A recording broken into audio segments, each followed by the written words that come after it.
Are you ready to dive in the world of project management? Hit that subscribe button as we explore how to stay relevant in the agile workforce. In this video, we will explore the critical relationship between risk management and uncertainty in projects. Understanding how to navigate uncertainty is essential for project success. We will break risk management and dealing with uncertainty into three topics. The first topic will be essential risk concepts, followed by four common sources for uncertainty, and we will conclude with strategies for managing risk and uncertainty. First, we will cover our essential risk concepts. I first want to define uncertainty and then risk. Uncertainty is the lack of awareness or understanding of events, issues, or solutions within a project. It stems from ambiguity, which are multiple possible outcomes, complexity, which are interconnected variables, and volatility, which are rapid, unpredictable changes. Risk is defined as an uncertain event or condition that if it occurs, it can have a positive or negative effect on project objectives. Risk is part of every project. It is the uncertainty that potentially can impact your project's objectives, timeline, or budget.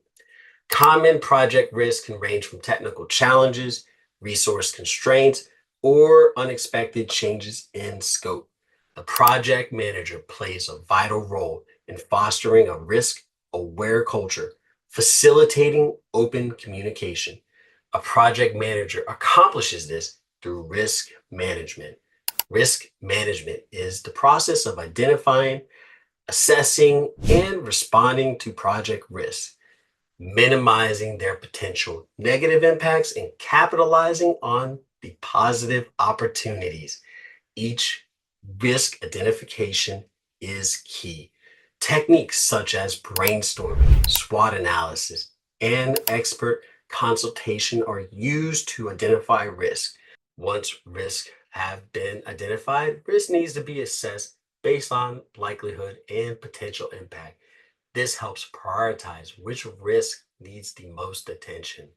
Risk mitigation strategies can include risk avoidance, which are eliminating the risk altogether, risk transfer, which are shifting the risk to a third party like insurance, or risk mitigation, reducing the likelihood or impact of the risk.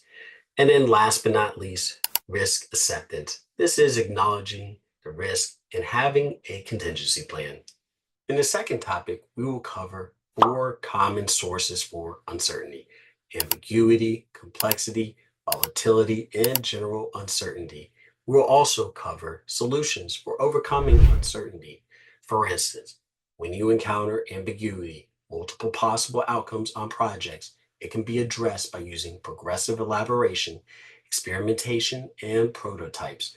Complexity, interconnected variables can be addressed by adopting systems-based thinking, reframing problems, and using process-based approaches.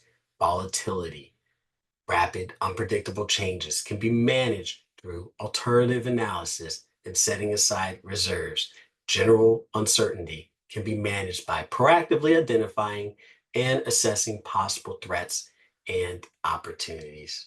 In our final topic area, we will discuss 13 strategies for managing uncertainty and risk in projects. Number one, information gathering. Information gathering can be completed by conducting market research and consulting experts. Number two, preparation. Preparation can be done by developing primary and backup plans to address multiple and potential outcomes. Number three, set-based design. This allows you the ability to explore multiple designs early on in the project, allowing you the ability to reduce uncertainty and evaluate trade-offs. Number four, building resilience. Building resilience fosters the adaptability in team members and enables them the ability to respond effectively to unexpected changes. Number five, decoupling. Decoupling simplifies the system by disconnecting interdependent components. reducing complexity. Number 6, using simulations. Using simulations models components of the system, allowing this to be tested and analyzed for potential outcomes. Number 7, using diversity. Diversity encourages diverse perspectives to identify risks and opportunities that otherwise would be overlooked. Number 8, balance. We recommend using balance. Balance is a mix of data, resources, such as forecasted or historical information to avoid biases. Number 9, iteration. Using an iterative or incremental development approach allows you the ability to adapt to change and also information and requirements. Number 10, stakeholder engagement. Stakeholder engagement involves stakeholders in risk identification and management. Number 11, fail-safe design. Using a fail-safe design incorporates redundancy and graceful degradation to minimize the impacts of failures. Number 12, alternative analysis. Alternative analysis is used to evaluate different options and manage risk. And last but not least, number 13, reserves, which are used to set aside time, budget resources, or handle unforeseen risk. Effectively managing uncertainty and risk is crucial for project success. By understanding the sources of uncertainty and implementing appropriate strategies, project managers can increase the likelihood of achieving project objectives. Thank you for joining us today. If you found this video helpful, please like, share, and subscribe to this channel for more project management content. See you on the next one.